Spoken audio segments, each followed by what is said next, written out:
인구 고작 80만 명에 불과한 남미의 변방 국가에서 세계 에너지 지도를 완전히 뒤흔드는 거대한 사건이 벌어졌습니다.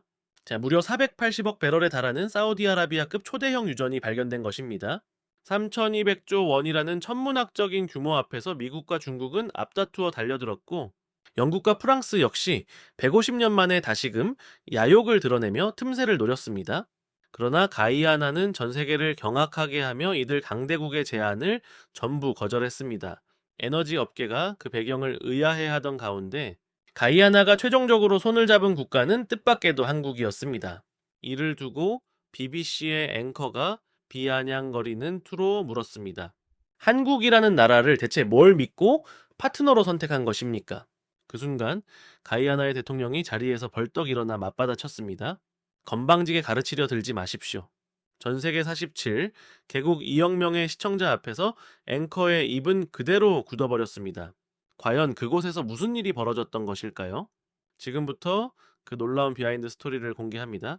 나의 이름은 마르크 듀부하입니다. 프랑스 토탈 에너지에서 25년간 해외 유전 개발을 총괄해온 이사로서 나이지리아, 앙골라, 이라크, 베네수엘라 등 세계 곳곳에 유전을 열었고 단 한 번도 빈손으로 돌아온 적이 없었습니다. 내가 바로 가이아나 프로젝트에서 한국이라는 국가에 완벽하게 패배한 장본인입니다. 유럽이 150년간 쌓아 올린 견고한 아성을 한국이 어떤 방식으로 무너뜨렸는지 그 현장을 직접 목격한 이야기를 시작하려 합니다. 어느 새벽 4시 파리 본사로부터 긴급 호출을 받았습니다. 수화기 넘어 본부장의 목소리가 몹시 떨리고 있었습니다. 사우디급 유전이라니 순간 잠이 확 달아났습니다. 당장 출발하라는 명령이 떨어졌습니다. 가이아나 솔직히 처음 들어보는 이름이었습니다. 25년을 업계에서 굴렀습니다. 아프리카의 오지부터 중동의 척박한 사막까지 안 가본 곳이 없었지만 내가 이름조차 몰랐던 나라에서 초대형 유전이 터졌다는 사실이 믿기지 않았습니다. 전화를 끊고 책상 서랍을 열어 낡은 가죽 수첩을 꺼냈습니다. 모서리가 닳아 속살이 드러난 이 수첩은 25년 전 나이지리아 첫 유전 협상 때부터 함께한 나의 분신이었습니다. 펼치면 여전히 잉크 냄새가 났습니다. 첫 페이지부터 나이지리아 성공, 앙골라 성공, 이라크 성공으로 빼곡했던 수첩에는 지난 25년간 실패라는 글자를 적어본 적이 없었습니다. 나는 새 페이지를 펼쳐 가이아나라는 이름을 적었습니다. 이번에도 어렵지 않을 것이라 확신했습니다. 12시간 후 나는 대서양을 건너는 비행기 안에 있었습니다. 창밖으로 끝없는 바다가 펼쳐졌고 노트북을 열어 가이아나를 검색했습니다. 화면에 뜬 숫자들이 오히려 우스웠습니다.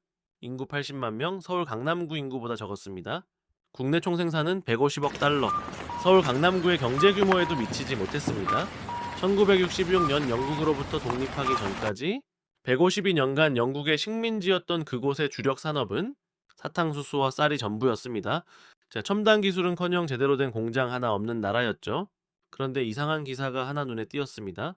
국제통화기금 발표에 따르면 가이아나의 경제 성장률이 세계 1위, 지구상에서 가장 빠르게 성장하는 나라라는 내용이었습니다. 석유가 터지기 시작하면서 벌어진 일이었습니다. 숫자는 말이 안 된다고 생각했습니다.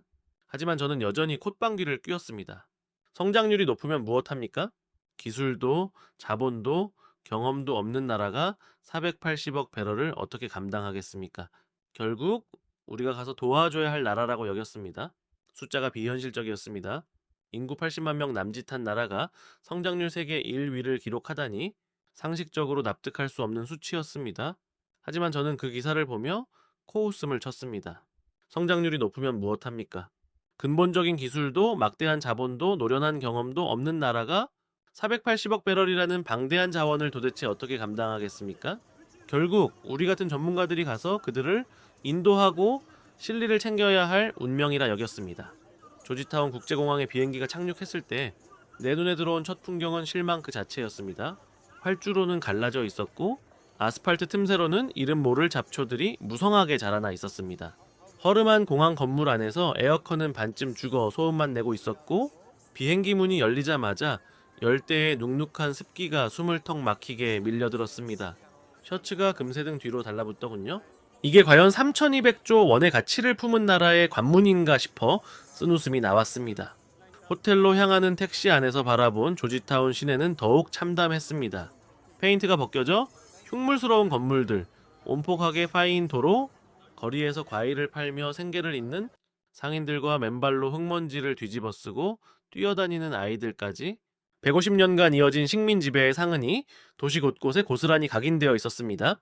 그런데 그 척박한 풍경 속에서 묘한 이질감이 느껴졌습니다. 푹푹 찌는 더위 속에서도 검은 양복을 차려입은 사내들이 거리 곳곳을 배회하고 있었는데 단번에 미국인들임을 알 수 있었습니다. 호텔 로비에 들어서니 이번엔 떼를 지어 몰려다니는 중국인 사업가들의 시끄러운 중국어가 귀를 찔렀습니다. 엘리베이터 앞에서는 낯익은 얼굴과 마주쳤습니다. 영국 BP의 부사장이었습니다. 뒤부와 당신도 왔군. 그가 특유의 오만한 미소를 지으며 아는 체를 했습니다. 경쟁자들은 이미 다 모여 있었습니다. 맨발로 뛰어노는 아이들의 빈곤과 수천억 달러의 자금을 등에 업은 양복쟁이들이 활보하는 호텔 로비, 이 작은 도시 안에는 극단적인 두 세계가 위태롭게 공존하고 있었습니다. 저는 그제야 단순한 출장이 아님을 직감하고 긴장하기 시작했습니다. 다음날 아침 결전의 장소인 대통령궁으로 향했습니다. 회의실 안은 이미 발 디딜 틈 없이 꽉 차 있었습니다. 미국 엑소모빌의 남미 총괄 부사장 중국씨, NPC의 특사, 영국의 에너지 부장관 네덜란드의 쉘 대표, 그리고 노르웨이 에너르의 이사까지 전 세계 석유 업계의 거물들이 3,200조 원이라는 거대한 돈 앞에 국경도 없이 한자리에 모인 것입니다. 문이 열리고 가이아나의 대통령 카시우스 벤턴이 들어왔습니다. 60대 초반의 흑인 남성인 그는 체구는 크지 않았지만 눈빛만큼은 서슬이 펄했습니다. 그는 회의실을 천천히 훑어보았고 눈이 저와 마주친 순간 등골이 서늘해지는 것을 느꼈습니다. 그는 누구와도 악수를 나누지 않은 채 자리에 앉아 짧게 입을 열었습니다. 멀리서 와주셔서 감사합니다. 목소리는 담담했지만 그 무게감은 회의실 전체를 압도했습니다. 우리 앞바다에서 480억 배럴의 석유가 발견되었습니다. 회의실이 술렁였습니다.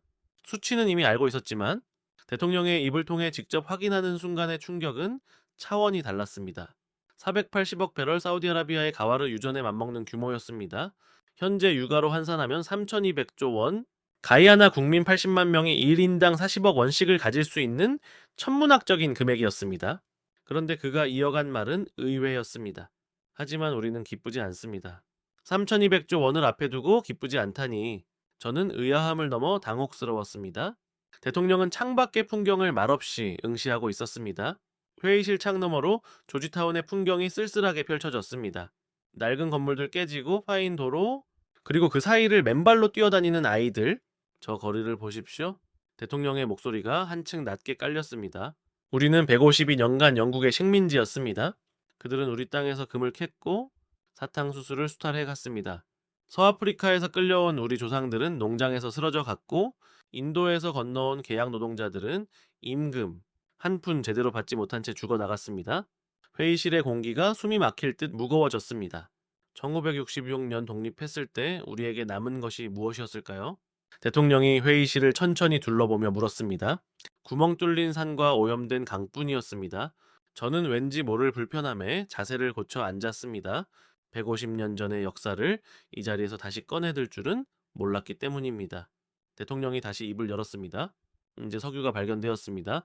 세계가 또다시 우리에게 탐욕스러운 손을 뻗고 있습니다. 그의 눈빛은 아까보다 훨씬 차갑게 빛나고 있었습니다. 여러분은 진정 우리를 도우러 온 것입니까? 아니면 그저 가져갈 것을 찾아온 것입니까? 회의실이 얼어붙었습니다. 아무도 대답하지 못했습니다. 저조차 입을 열 수 없었습니다. 25년간 수많은 국제 협상을 주도해 왔지만 이런 근본적이고 날카로운 질문을 받은 건 처음이었습니다. 도우러 왔는가 가져가려 하는가. 그 질문은 마치 날카로운 비수처럼 가슴에 박혔습니다. 대통령은 자리에서 일어나 밖으로 향했습니다. 각자 제안서는 준비해 오셨겠지요? 내일부터 개별 미팅을 시작하겠습니다. 회의실을 나서는 그의 뒷모습을 보았습니다. 체구는 작았지만 그가 들이우는 그림자는 거대했습니다. 저는 그때 처음으로 묘한 불안감을 느꼈습니다. 이번 협상은 우리가 알던 방식과는 완전히 다르게 돌아가겠다는 예감이 들었습니다. 하지만 그것이 구체적으로 어떤 의미인지까지는 아직 알지 못했습니다. 호텔로 돌아와 수첩을 펼쳤습니다. 가이아나 그 이름 옆에 물음표를 하나 적었습니다. 25년 만에 처음으로 나의 수첩에 새겨진 물음표였습니다. 다음날 아침이 밝았습니다. 첫 번째 미팅의 주인공은 미국이었습니다. 엑손모빌의 남미 총괄 부사장 브랜든 하퍼. 저는 복도에서 그와 마주쳤습니다. 뒤부와 오랜만이군. 그가 특유의 텍사스식으로 느긋하게 손을 내밀었습니다. 나이지리아 이후로 처음이지. 그때 우리가 이겼던 거 기억하나? 그가 씩 웃으며 말했습니다. 이번에도 우리가 가장 먼저 들어간다네? 자네들은 그 다음 차례야. 저는 속으로 코웃음을 쳤습니다. 두고 보라고 이번엔 다를 테니까. 하퍼가 자신만만하게 회의실로 들어갔습니다. 저는 복도 의자에 앉아 기다렸습니다. 복도 타일의 무늬를 전부 외울 정도로 긴 시간이 흘렀습니다. 1시간, 2시간, 3시간이 지나서야 회의실 문이 열렸습니다. 하퍼의 표정은 아침의 그 느긋함이 완전히 사라진 채 굳어 있었습니다. 뭔가 크게 잘못되었음을 직감했습니다. 하퍼는 저를 스쳐 지나가며 나지막하게 중얼거렸습니다. 건방진 것들? 저는 살짝 회의실 안을 들여다보았습니다. 벤턴 대통령은 창밖을 말없이 바라보고 있었습니다. 그의 얼굴에는 어떤 감정도 읽히지 않았습니다. 마치 방금 3시간짜리 협상이 아니라 잠깐 차 한 잔 마시고 온 사람처럼 평온해 보였습니다. 오후가 되었습니다. 드디어 제 차례가 왔습니다. 저는 자신 있었습니다. 150년 역사를 자랑하는 유럽 최대의 에너지 기업 토탈 에너지, 아프리카와 남미에서 닦아온 나의 경험과 데이터가 있다면 승산은 충분했습니다. 미국이 실패했다면 오히려 우리에게는 기회였습니다. 그들이 우리를 거절할 이유가 없다고 생각하며 저는 당당하게 회의실 안으로 발을 들였습니다. 리정어 당신이라고 다를 것 같나? 그들 역시 가이아나의 땅에 거대한 정제 시설을 짓겠다며 홀로그램까지 동원했지만 결국 그 이익의 배분 구조는 우리와 다를 바 없는 착취의 연장선일 뿐이었습니다. 3,200조 원의 거대한 파이 앞에서 우리 모두는 이미 예전처럼 먹잇감을 뜯어먹을 생각뿐이었으니까요. 하지만 대통령과 네이선 그들의 눈빛은 달랐습니다. 그들은 우리의 제안서 뒤에 숨겨진 낡은 식민주의의 악취를 본능적으로 감지하고 있었습니다. 호텔로 돌아와 멍하니 침대에 앉아 있는데 복도를 지나가는 한국 기술진의 모습이 보였습니다. 그들은 화려한 양복을 입지도 거들먹거리는 경호원을 대동하지도 않았습니다. 그저 작업복 차림으로 낡은 노트북 하나를 든 채 가이아나의 지질 데이터를 분석하느라 머리를 맞대고 있었죠. 그들은 150년 전의 역사를 들추며 우리를 몰아붙이는 대신 당장 이 땅에서 석유를 뽑아 올릴 수 있는 가장 효율적이고 안전한 기술이 무엇인지에 대해서만 논하고 있었습니다. 저들이 내일 대통령과 무엇을 논의할지 문득 등골이 서늘해졌습니다. 다음 날 오전 한국 측의 미팅이 시작되었습니다. 나는 벤턴 대통령의 허락을 얻어 참관인 자격으로 회의실 구석에 앉았습니다. 김 박사가 천천히 입을 열었습니다. 자, 우리는 프랑스나 중국처럼 정제 시설을 본국에 짓겠다라고 하지 않겠습니다. 가이아나의 바다에서 나온 석유는 가이아나의 땅에서 정제되어야 합니다. 그래야 이 나라의 진짜 부가 쌓입니다. 회의실이 술렁였습니다. 그것은 우리가 지난 수십 년간 고수해온 비즈니스 모델을 송두리째 파괴하는 선언이었습니다. 하지만 대통령은 조용히 고개를 끄덕였습니다. 기술 이전은 어떻습니까?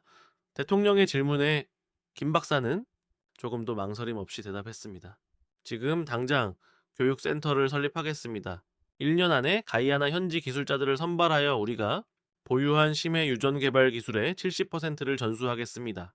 5년 내에 운영권을 완전히 현지인들에게 넘기겠습니다. 우리는 그저 곁에서 돕는 파트너로 남을 것입니다. 나는 내 귀를 의심했습니다. 운영권을 넘기겠다니 그것은 자원개발 역사상 전례 없는 일입니다.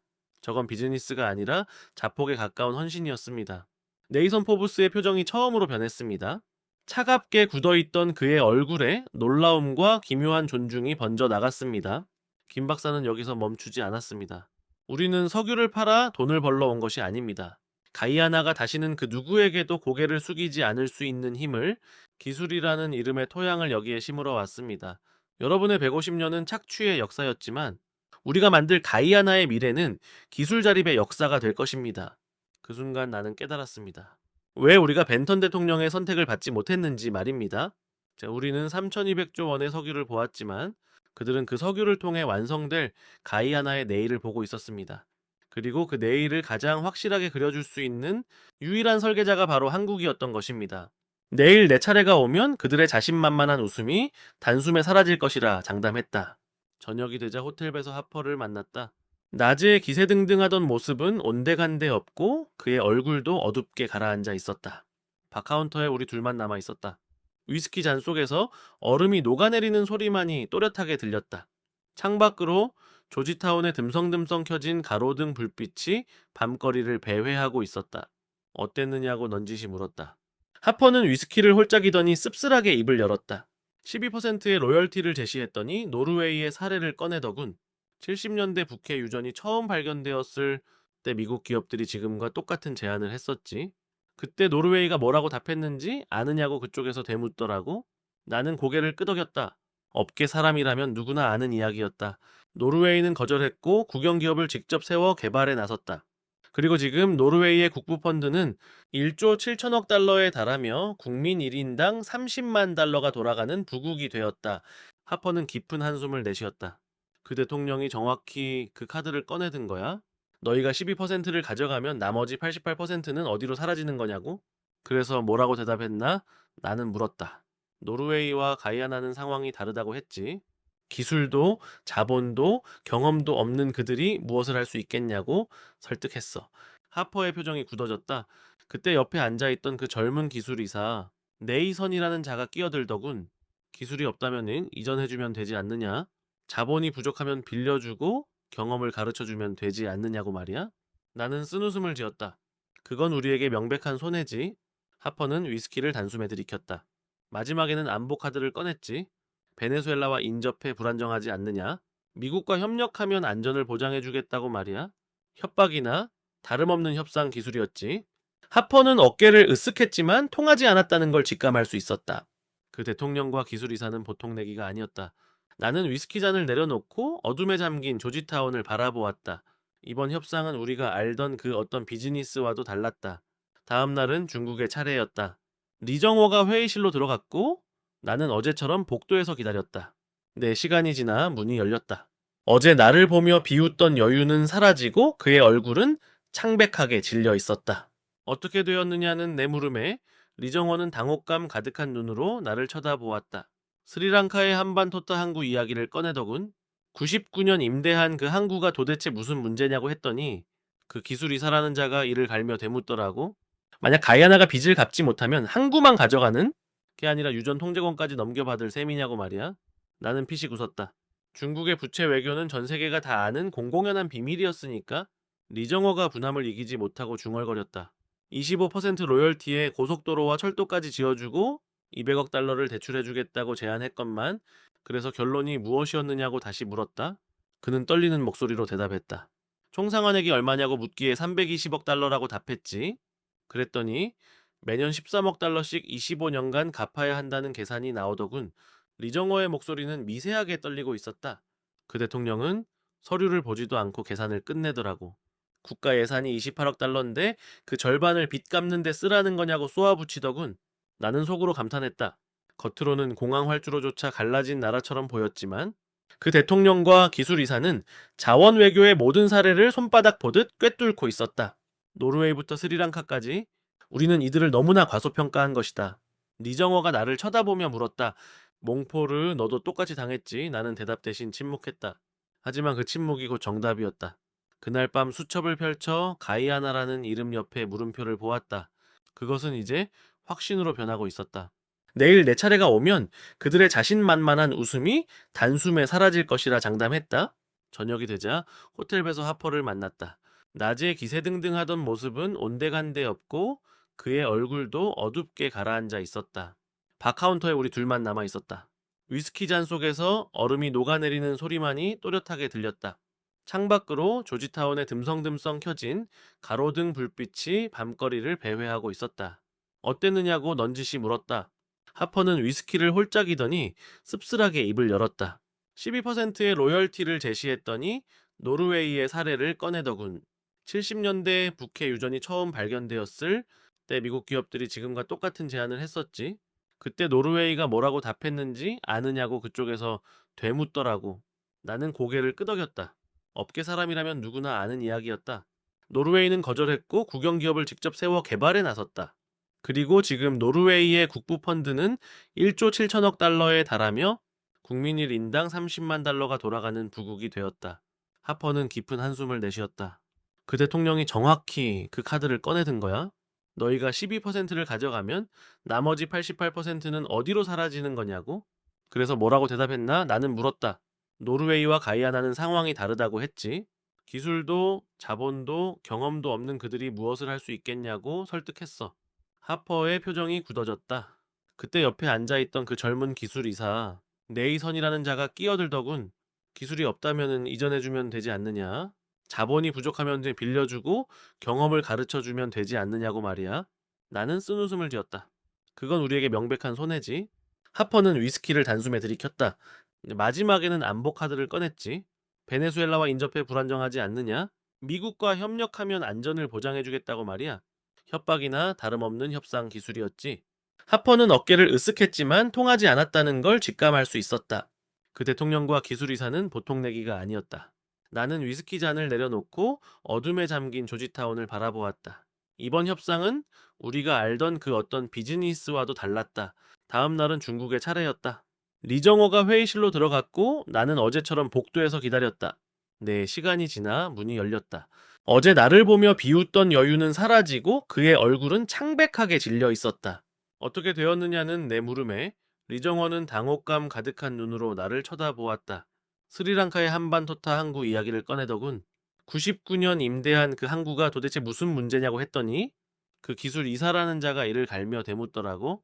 만약 가이아나가 빚을 갚지 못하면 항구만 가져가는 게 아니라 유전 통제권까지 넘겨받을 셈이냐고 말이야. 나는 피식 웃었다. 중국의 부채 외교는 전 세계가 다 아는 공공연한 비밀이었으니까. 리정호가 분함을 이기지 못하고 중얼거렸다.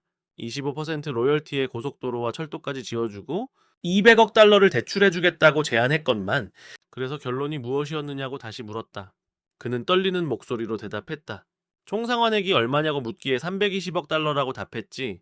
그랬더니 매년 13억 달러씩 25년간 갚아야 한다는 계산이 나오더군. 리정호의 목소리는 미세하게 떨리고 있었다. 그 대통령은 서류를 보지도 않고 계산을 끝내더라고. 국가 예산이 28억 달러인데 그 절반을 빚 갚는 데 쓰라는 거냐고 쏘아붙이더군. 나는 속으로 감탄했다. 겉으로는 공항 활주로조차 갈라진 나라처럼 보였지만 그 대통령과 기술 이사는 자원 외교의 모든 사례를 손바닥 보듯 꿰뚫고 있었다. 노르웨이부터 스리랑카까지 우리는 이들을 너무나 과소평가한 것이다. 리정호가 나를 쳐다보며 물었다. 몽포르 너도 똑같이 당했지? 나는 대답 대신 침묵했다. 하지만 그 침묵이 곧 정답이었다. 그날 밤 수첩을 펼쳐 가이아나라는 이름 옆에 물음표를 보았다. 그것은 이제 확신으로 변하고 있었다. 나는 수첩에 가이아나라는 이름 옆에 두 번째 물음표를 찍어 넣었습니다. 25년 만에 처음 느껴보는 감정이었습니다. 그것은 단순한 호기심이 아닌 불안함이었습니다. 무언가 거대한 진실을 놓치고 있다는 묘한 직감이 뇌리를 떠나지 않았습니다. 이 나라는 확실히 달랐습니다. 하지만 그 실체가 무엇인지 아직은 정의할 수 없었습니다. 밤새 뜬 눈으로 뒤척였습니다. 며칠이 지나도록 협상은 교착 상태에 빠졌습니다. 미국도 중국도 심지어 우리 프랑스조차 한 발짝도 진전하지 못했습니다. 가이아나는 그 어떤 강대국의 화려한 제안에도 고개를 끄덕이지 않았습니다. 그때 런던에서 급보가 날아왔습니다. 영국 에너지부 장관 로렌스 캠벨이 직접 가이아나로 향하고 있다는 소식이었습니다. 장관급 인사가 직접 움직이다니 영국 역시 사태의 심각성을 느끼고 다급해진 모양이었습니다. 다음 날 아침 조지타운 국제공항에 영국 정부 전용기가 착륙했습니다. 로렌스 캠벨 장관은 50대 후반의 백인 남성으로 은발에 날카로운 눈빛을 가진 옥스퍼드 출신의 전형적인 영국 엘리트였습니다. 전용기 트랩을 내려오는 그의 모습을 보는 순간 나는 묘한 기시감을 느꼈습니다. 완벽하게 다림질된 수트 반짝이는 금빛 커플링크스. 151년 전 이 땅을 지배했던 식민지 총독도 저런 모습으로 내리지 않았을까요? 공항에서 그를 마중하며 나눈 대화는 짧았습니다. 뒤부와 오랜만이군요. 상황은 어떤가요? 나는 솔직하게 털어놓았습니다. 쉽지 않습니다. 이 나라 사람들은 우리의 예상보다 훨씬 더 치밀하고 만만치 않습니다. 캠벨 장관은 코웃음을 쳤습니다. 인구 80만 명짜리 나라가 도대체 무엇을 할 수 있겠습니까? 우리가 손잡으면 끝나는 일입니다. 나는 고개를 끄덕였지만 속으로는 불안했습니다. 그의 저 자신감이 조만간 처참하게 무너질 것을 이미 알고 있었으니까요. 그날 오후 영국과 프랑스의 합동 미팅이 잡혔습니다. 캠벨 장관의 제안이었습니다. 경쟁을 멈추고 유럽이 하나로 힘을 합쳐 미국과 중국을 밀어내자는 것이었습니다. 나 역시 동의했습니다. 영국 BP 프랑스 토탈에너지, 네덜란드 쉘이 뭉치면은 세계 석유 시장의 30%를 장악하는 거대 세력이었습니다. 이 정도면 충분하겠지. 회의실에 들어섰을 때 벤턴 대통령과 네이선 포브스가 우리를 기다리고 있었습니다. 캠벨 장관이 먼저 특유의 부드러운 목소리로 입을 열었습니다. 대통령 각하 먼저 축하드립니다. 가이아나가 새로운 시대를 맞이했군요. 영국식 외교의 정수를 보는 듯 했습니다. 대통령은 담담하게 대답했습니다. 감사합니다, 장관님. 캠벨 장관은 여유 있게 미소 지으며 말을 이었습니다. 아시다시피 가이아나는 영연방 국가입니다. 우리는 사실상 가족이나 다름없지요. 가족, 나는 속으로 감탄했습니다. 151년간 이 가족에게 행했던 수탈의 역사를 생각하면 그 단어가 어떻게 저토록 자연스럽게 나올 수 있는지 이해하기 힘들었습니다. 캠벨 장관은 멈추지 않았습니다. 가족끼리는 서로 도와야 하지 않겠습니까? 영국과 프랑스가 힘을 합쳐 가이아나의 미래를 지원하겠습니다. 나는 준비했던 프레젠테이션을 시작했습니다. 유럽 컨소시엄을 제안합니다. 영국 BP, 프랑스 토탈 에너지, 네덜란드 쉘, 세계 최고의 에너지 기업들이 당신들과 함께 할 것입니다. 화면에는 유럽의 기술력을 과시하는 화려한 그래픽들이 펼쳐졌습니다. 로열티 22%를 제시하겠습니다. 미국보다 10% 높고 중국보다도 파격적인 조건입니다. 기술 지원과 인력 교육, 인프라 건설까지 유럽이 전적으로 책임지겠습니다. 나는 자신만만하게 덧붙였습니다.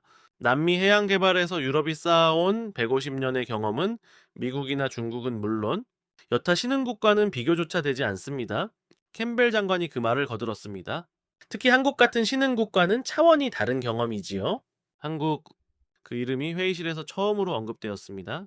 왜 갑자기 한국이 거론되는지 의아했지만 캠벨 장관은 냉소적인 어조로 이어갔습니다. 한국이 해양 플랜트 시장에서 조금 약진하고 있다라는 소식은 들었습니다만 그들은 경험이 너무 부족합니다. 조선소에서 배 몇 척 만든다고 유전 개발을 할 수 있는 게 아닙니다.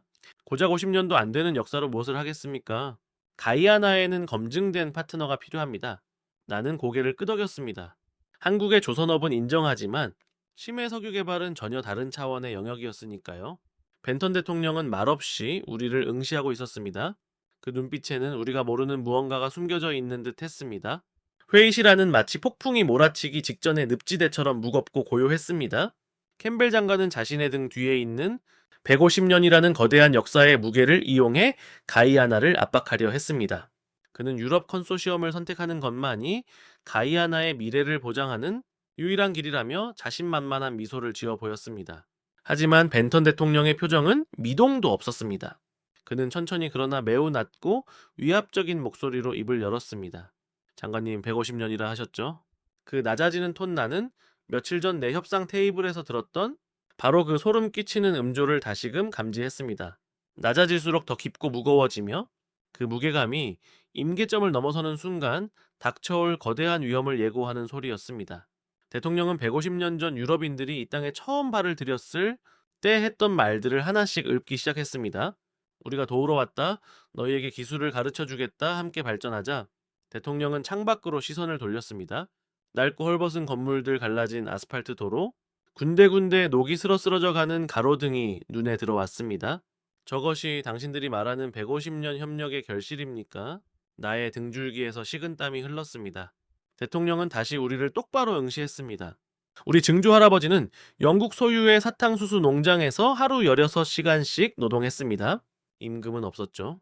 그저 밥 한 끼와 잠자리 몇 평이 그들이 준 전부였습니다. 캠벨 장관의 얼굴이 분노와 당혹감으로 붉게 달아올랐지만 대통령은 멈추지 않았습니다. 22%의 로열티를 제안하셨죠. 나머지 78%는 누가 가져갑니까? 유럽입니다. 정제시설은 어디에 짓습니까? 유럽에 짓죠. 인력은요, 유럽인들을 데려올 겁니다. 그럼 우리 가이아나 국민은 도대체 무엇을 합니까? 대통령이 손가락으로 마호가니 테이블을 또각또각 두드렸습니다. 그 규칙적인 소리가 회의실 벽면을 때리며 메아리 쳤습니다. 고작 단순 노동자 1500명 80만 국민 중 1500명이라 대통령이 자리에서 천천히 일어나 우리를 내려다 보았습니다. 150년 전과 대체 무엇이 달라진 것입니까? 그때는 사탕수수를 뺏어갔고 지금은 석유를 가져갈 뿐. 착취의 구조는 150년 전이나 지금이나 한치의 오차도 없이 동일합니다. 캠벨 장관이 황급히 변명했습니다. 각하 오해가 있으신 것 같습니다. 오해라고요? 대통령의 목소리가 회의장을 울릴 듯 높아졌습니다. 좋습니다. 질문 하나 하지요. 영국이 151년간 이 땅을 지배하는 동안 학교를 몇 개나 지었습니까? 병원은요? 도로는요? 회의실은 다시 무거운 침묵에 잠겼습니다. 캠벨 장관은 대답을 찾지 못한 채 입술만 파르르 떨었습니다. 대통령의 손바닥이 테이블을 쾅 내리쳤습니다. 물잔이 흔들리며 물이 밖으로 튀어 올랐습니다. 하나도 짓지 않았습니다. 당신들은 오직 가져가기만 했습니다. 우리의 조상들이 흘린 피와 땀으로 당신들의 배를 채우고 남겨준 것은 텅 빈 구멍 뚫린 산과 오염된 강, 그리고 문맹률 40%의 국민들 뿐입니다. 이것이 당신들이 말하는 150년 협력의 결과물입니다. 캠벨 장관은 얼굴이 하얗게 질려 말문이 막혔습니다. 대통령은 단호하게 손을 들어 퇴장을 명령했습니다. 장관님, 더 들을 필요 없습니다. 여기서 회의는 끝입니다. 나가 주십시오. 캠벨 장관이 분노로 붉어진 얼굴로 벌떡 일어났습니다. 이건 외교적 결례입니다. 대통령이 차갑게 응수했습니다. 150년의 착취는 결례가 아니고 지금 이것이 결례입니까? 할 말을 잃은 장관은 서류를 챙겨 문을 박차고 나갔습니다. 문이 경첩에서 비명을 지르는 듯했고 그 소음은 복도를 타고 길게 퍼졌습니다. 나는 그 자리에 얼어붙은 듯 앉아 있었습니다. 25년 동안 수많은 협상을 해왔지만 강대국의 장관이 이토록 처참하게 회의장에서 쫓겨나는 광경은 단 한 번도 본 적이 없었습니다. 대통령은 마지막으로 나를 똑바로 쳐다보며 말했습니다. 마르크 뒤부와 이사님, 프랑스도 마찬가지입니다. 그 목소리에는 분노조차 담겨있지 않았기에 더 무겁고 압도적이었습니다. 150년 동안 당신들이 저지른 일들을 우리는 모두 기억하고 있습니다. 나는 차마 고개를 들 수 없었고 우리의 150년 역사와 화려한 제안서가 한순간에 무너져 내리는 것을 느껴야 했습니다. 나는 수첩의 가이아나라는 이름 옆에 두 번째 물음표를 찍어 넣었습니다. 25년 만에 처음 느껴보는 감정이었습니다. 그것은 단순한 호기심이 아닌 불안함이었습니다. 무언가 거대한 진실을 놓치고 있다는 묘한 직감이 뇌리를 떠나지 않았습니다. 이 나라는 확실히 달랐습니다. 하지만 그 실체가 무엇인지 아직은 정의할 수 없었습니다. 밤새 뜬 눈으로 뒤척였습니다. 며칠이 지나도록 협상은 교착 상태에 빠졌습니다. 미국도 중국도, 심지어 우리 프랑스조차 한 발짝도 진전하지 못했습니다. 가이아나는 그 어떤 강대국의 화려한 제안에도 고개를 끄덕이지 않았습니다. 영국 장관이 쫓겨난 다음 날 조지타운의 분위기는 완전히 달라져 있었습니다. 미국 엑손모빌의 하퍼는 본국 호출을 핑계로 서둘러 짐을 쌌고 중국의 리정호 또한 전략 재검토를 이유로 베이징으로 돌아갔습니다.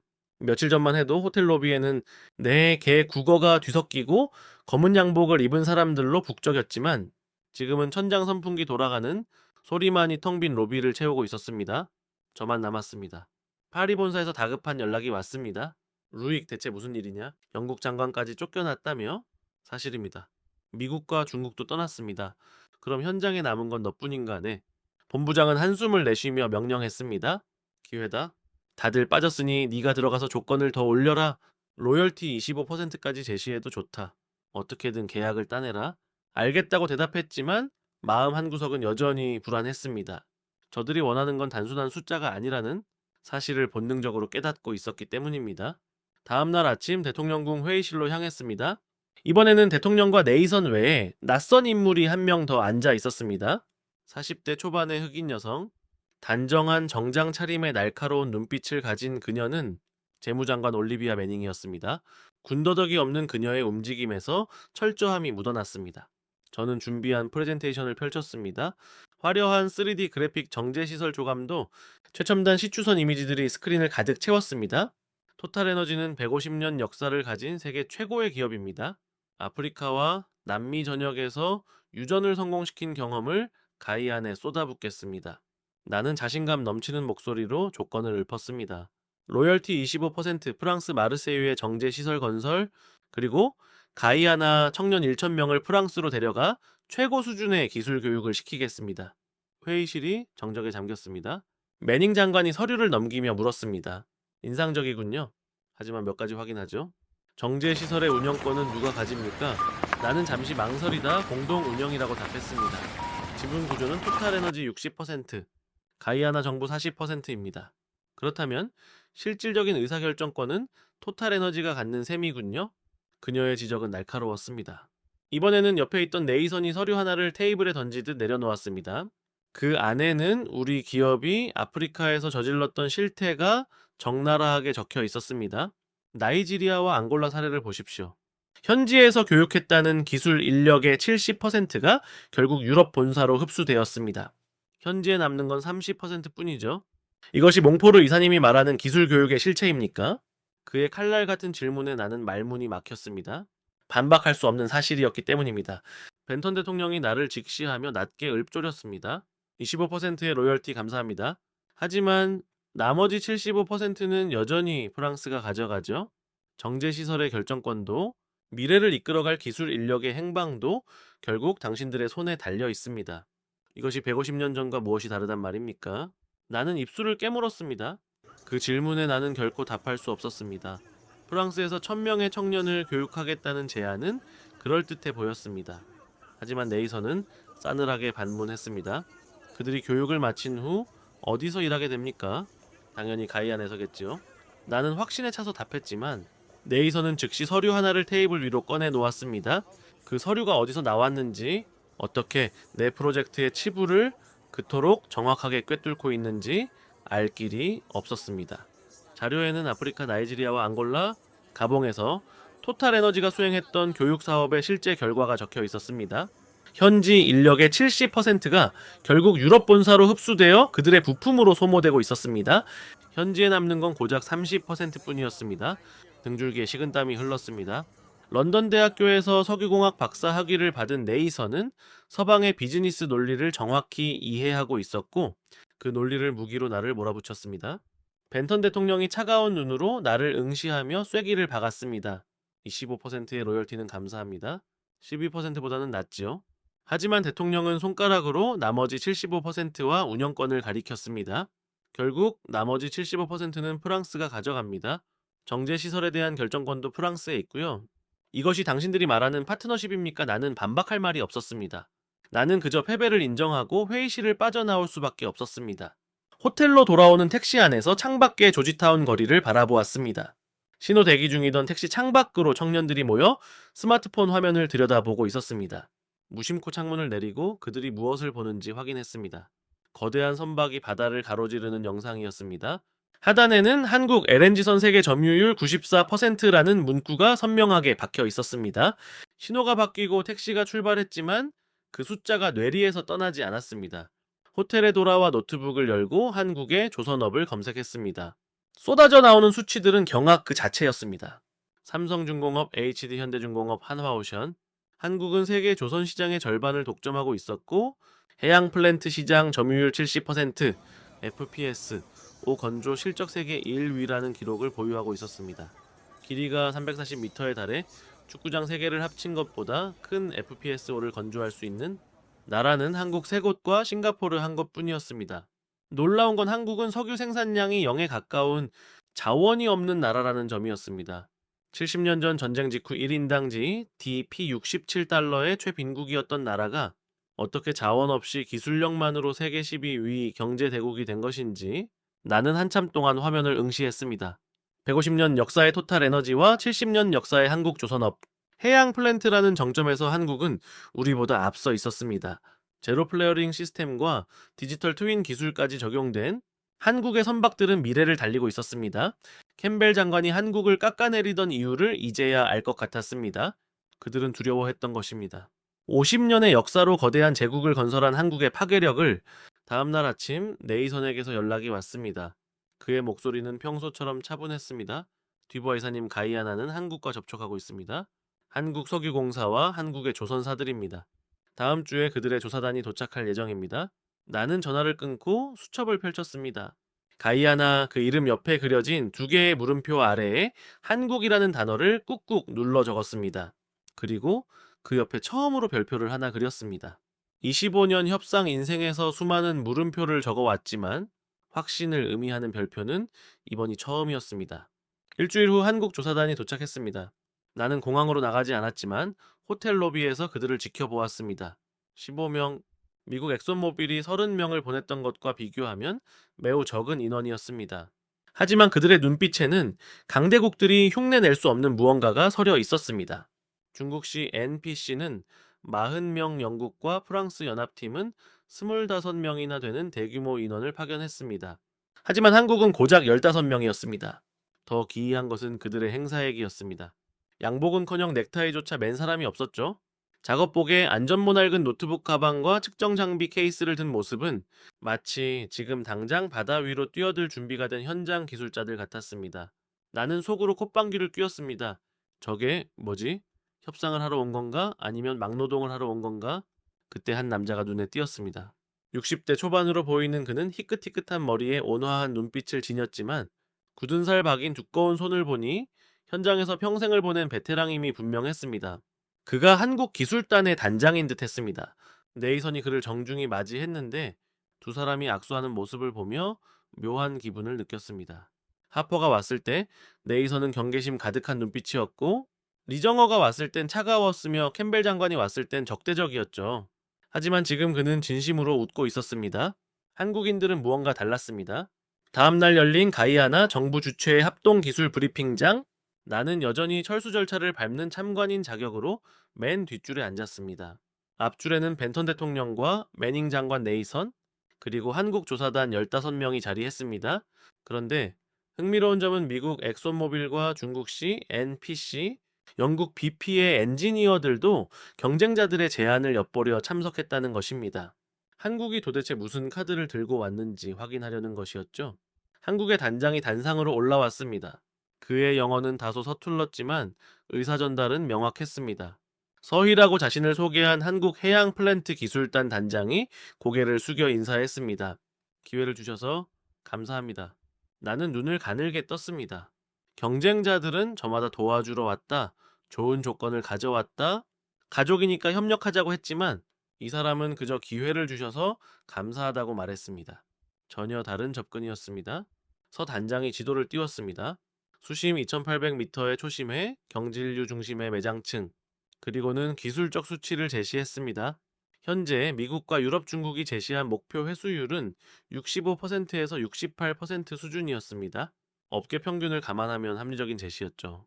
서 단장이 잠시 말을 멈추고 칠판에 큰 숫자를 적어 넣었습니다. 우리의 목표는 90%입니다. 회의장이 술렁였습니다. 미국 엔지니어 하나가 비웃듯 손을 들었습니다. 90%라니 현실적으로 불가능한 수치입니다. 이론적으로도 심해 유전에서 저런 회수율은 상상할 수 없지요.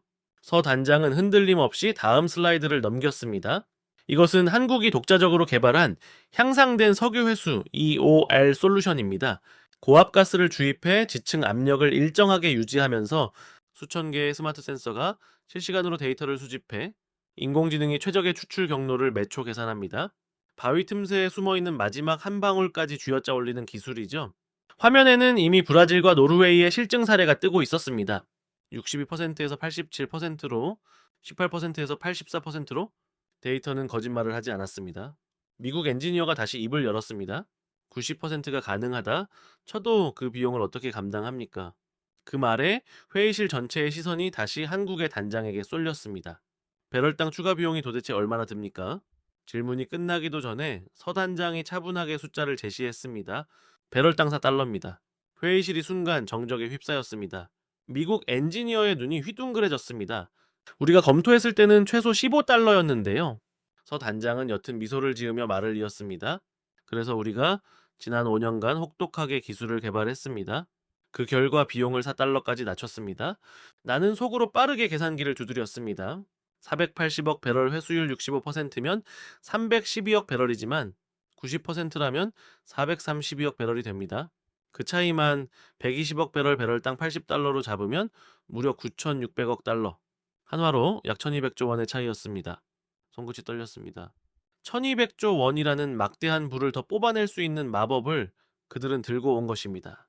서 단장은 다음 슬라이드로 넘어갔습니다. 거대한 구조물 사진이 떴습니다.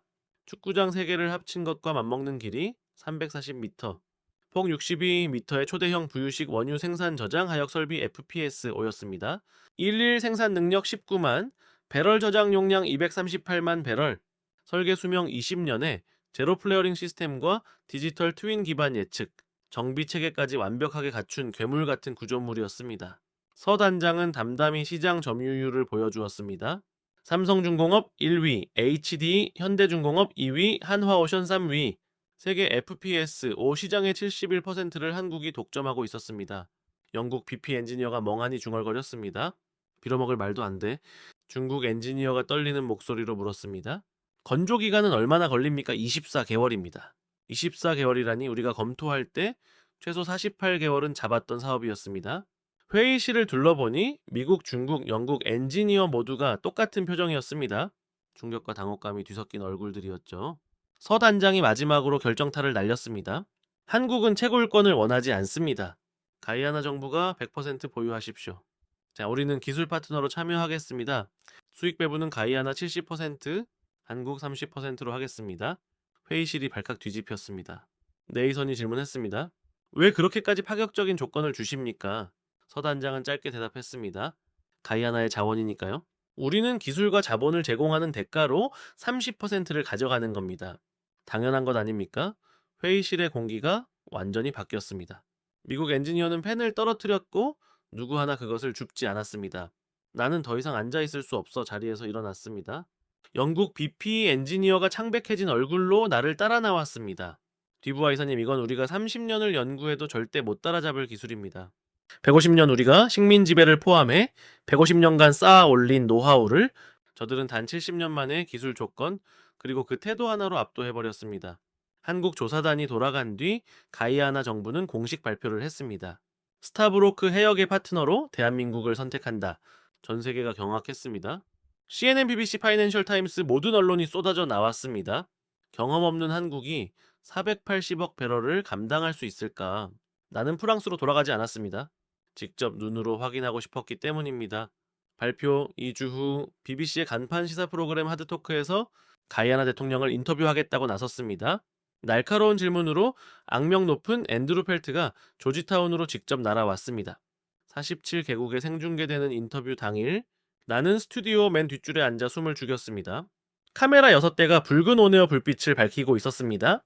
앤드루 펠트가 특유의 날카로운 눈빛으로 벤턴 대통령을 쏘아보며 입을 열었습니다. 축하합니다, 각하.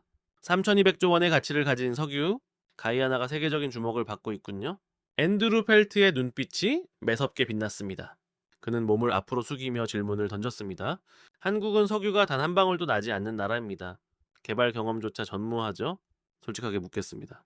당신은 정말 한국 같은 작은 나라에 이 거대한 국가의 운명을 맡겨도 괜찮다고 생각하십니까? 그 질문은 전 세계 서방 언론이 벼르고 있던 핵심이었습니다. 대통령의 미소가 순식간에 사라졌습니다. 잠깐 한국이 작은 나라라고 하셨습니까? 상대적으로 그렇다는 말입니다.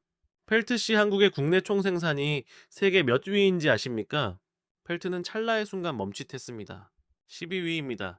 1조 7천억 달러가 넘는 규모죠? 영국보다도 높습니다. 펠트의 얼굴이 미세하게 굳어졌습니다. 대통령은 멈추지 않았습니다. 세계 선박 건조 실적은 또 몇 위인지 아십니까? 1위입니다. 전 세계 선박의 40%, LNG 선의 무려 94%를 한국이 건조합니다. 대통령의 목소리가 한층 높아졌습니다. 미국이 LNG 선을 만들 수 있습니까? 펠트는 입을 열었다 닫았다 했습니다. 영국은 가능합니까? 중국은 기술이 부족해 아직 초보 단계입니다. 대통령은 펠트를 정면으로 쏘아보며 물었습니다. 그런데도 한국이 작은 나라입니까? 펠트의 얼굴이 붉게 달아올랐습니다. 대통령은 역사를 소환했습니다. 영국이 가이아나를 152년간 지배하는 동안 이 땅에서 금과 사탕수수를 앗아갔지만 우리 조상들을 농장에서 죽게 내버려 두었을 뿐 학교 하나, 병원 하나, 제대로 된 도로 하나 남기지 않았습니다. 한국은 어떤 제안을 했는지 아십니까? 로열티 70%를 보장하고 정제시설을 가이안에 직접 건설하며 우리 청년 2,000명을 한국으로 데려가 최고 수준의 기술을 교육해주겠다고 했습니다. 152년 동안 영국이 외면했던 약속을 한국은 단 1년 만에 실현하겠다고 나선 겁니다. 대통령은 자리에서 벌떡 일어났습니다. 펠트씨, 그리고 이 방송을 보고 계신 전 세계 여러분, 주제넘게 우리를 가르치려 들지 마십시오. 스튜디오가 순식간에 진공 상태가 되었습니다. 우리가 누구와 협력할지는 오직 우리 스스로 결정합니다. 우리 조상들은 152년간 선택권이 없었지만 지금 우리는 독립국입니다. 그리고 우리는 주권의 이름으로 한국을 선택했습니다. 정적은 10초가 넘도록 이어졌습니다. 스태프 한 명이 침을 삼키는 소리가 마이크에 담길 정도로 완벽한 침묵. 역대 BBC 인터뷰 중 가장 긴 침묵이었습니다. 펠트는 쥐어짜듯 감사합니다라는 말만을 남기고 인터뷰를 마쳐야 했습니다. 카메라의 온에어 불빛이 꺼지자마자 펠트는 대통령에게 악수조차 건네지 않고 거칠게 스튜디오를 빠져나갔습니다. 나는 맨 뒷줄에서 주먹을 꽉 쥐고 있었습니다. 이것은 분노였을까 아니면 경외감이었을까? 그날 밤 이 인터뷰는 전 세계로 퍼져나갔고 CNN과 파이낸셜 타임스는 가이아나가 한국과 함께 자원 개발의 새로운 패러다임을 열었다고 대서특필했습니다. 우리는 단순히 진 것이 아니었습니다. 완벽하게 압도당한 것입니다. 호텔로 돌아와 25년의 세월이 담긴 나의 수첩을 펼쳤습니다. 나이지리아 성공, 앙골라 성공, 이라크 성공. 페이지를 넘길 때마다 선명했던 성공의 기록들 끝에 나는 가이아나라는 이름 아래 떨리는 손으로 문장을 적어 넣었습니다. 결과 패배. 25년 만에 처음으로 적어보는 패배라는 글자였습니다. 새벽 3시 나는 파리 본사로 전화를 걸었습니다. 루익, 지금 새벽 3시인데 무슨 일인가? 나는 떨리는 목소리로 담담하게 대답했습니다. 본부장님 완전히 졌습니다.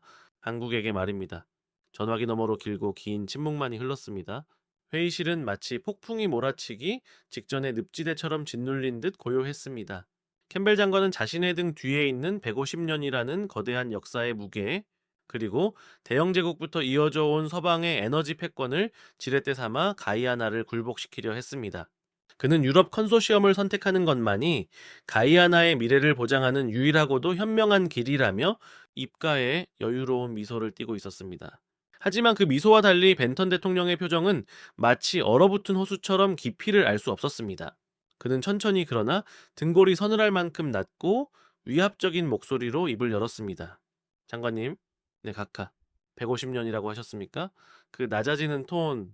나는 며칠 전 내 협상 테이블에서 들었던 바로 그 소름 끼치는 음조를 다시금 감지했습니다. 낮아질수록 더 깊고 무거워지며 그 무게감이 임계점을 넘어서는 순간 닥쳐올 거대한 파국을 예고하는 소리였습니다.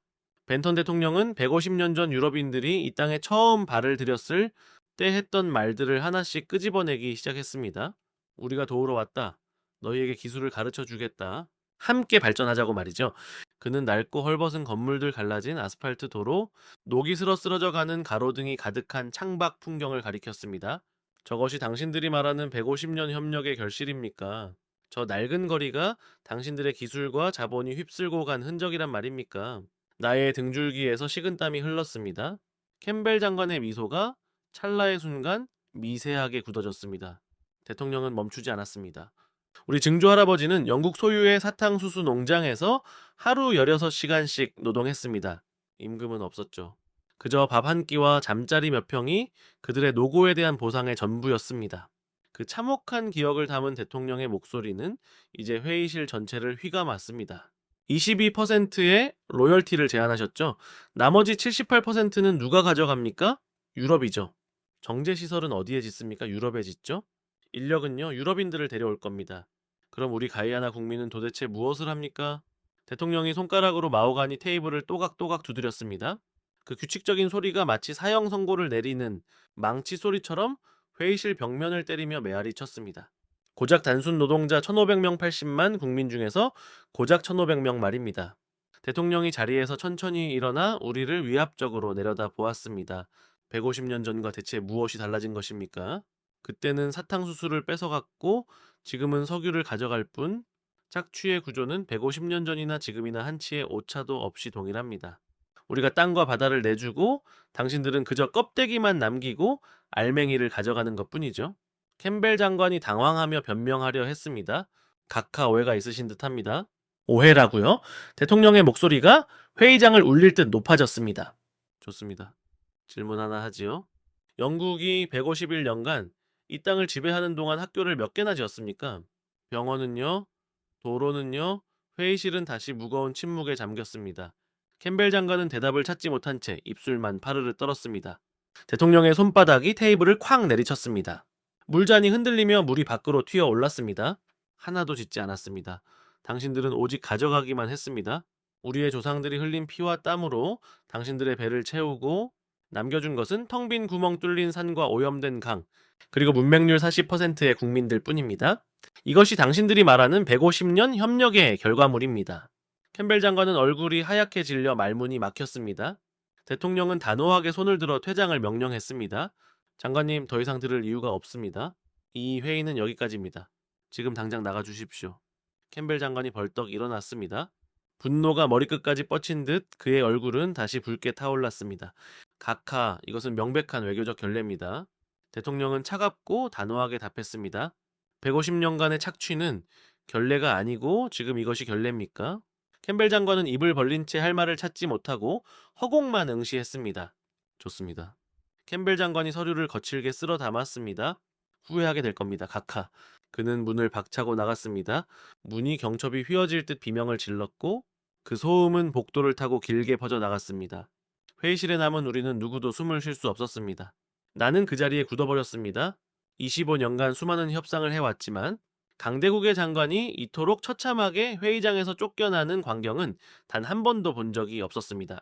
대통령은 마지막으로 나를 똑바로 쳐다보며 말했습니다. 마르크 디부아 이사님, 프랑스도 사정은 마찬가지입니다. 그 목소리에는 분노조차 담겨있지 않았기에 더 무겁고 압도적이었습니다. 150년 동안 당신들이 이 땅에서 저지른 일들을 우리는 모두 기억하고 있습니다. 나는 차마 고개를 들지 못하고 바닥을 내려다 보았습니다. 우리의 화려한 제안서와 150년의 역사, 17개국에서의 실적은 그 어떤 것도 그의 단호한 기억과 정의를 이길 수 없었습니다. 본사로 향하는 기내에서 나는 다시 한번 수첩을 꺼내 들었습니다. 25년 동안 적어 내려간 수많은 성공의 기록들, 그 뒤에 남은 한 문장 결과 패배. 하지만 그 패배는 결코 나의 무능함이 아니었습니다. 그것은 150년이라는 낡은 착취의 패러다임이 스스로의 힘으로 일어선 70년의 기술 자립, 서사의 무릎을 꿇은 순간이었습니다. 나는 창밖의 구름을 바라보며 생각했습니다. 이제 세계는 바뀌었습니다. 강대국들이 쥐고 흔들던 자원의 법칙은 기술을 나누고 미래를 심는 대한민국식의 새로운 협력 모델 앞에서 더 이상 통하지 않게 된 것입니다. 이것으로 프랑스 토탈 에너지의 전 해외 자원 개발 총괄 이사 마르크 뒤부아의 기록을 마칩니다. 480억 배럴 3,200조 원이라는 거대한 파이 앞에 전 세계의 거물들이 달려들었지만 그들은 모두 빈손으로 돌아갔습니다. 미국, 중국, 영국, 프랑스가 들고 온 것은 화려한 수치와 권력이었지만 한국이 들고 온 것은 FPS, 세계 점유율 71%, LNG선 94%, 그리고 회수율 90%를 구현하는 독보적인 기술력이었습니다. 무엇보다 한국은 단 한마디, 가야나의 자원이니 당연히 여러분의 것입니다라는 말로 그들의 마음을 열었습니다. 석유 한 방울 나지 않던 나라가 전쟁의 폐허 속에서 1인당 67달러로 시작해 세계를 뒤흔드는 기술 강국으로 도약한 이야기. 이 위대한 서사가 당신들의 가슴을 뜨겁게 했다면 지금 댓글창에 대한민국이라는 네 글자를 남겨주십시오. 네, 우리가 목격한 것은 단순한 자원 개발의 성공담이 아닙니다. 그것은 150년의 수탈 역사를 70년의 기술 자립으로 뒤집어버린 인류 역사상 유례없는 승리의 드라마입니다.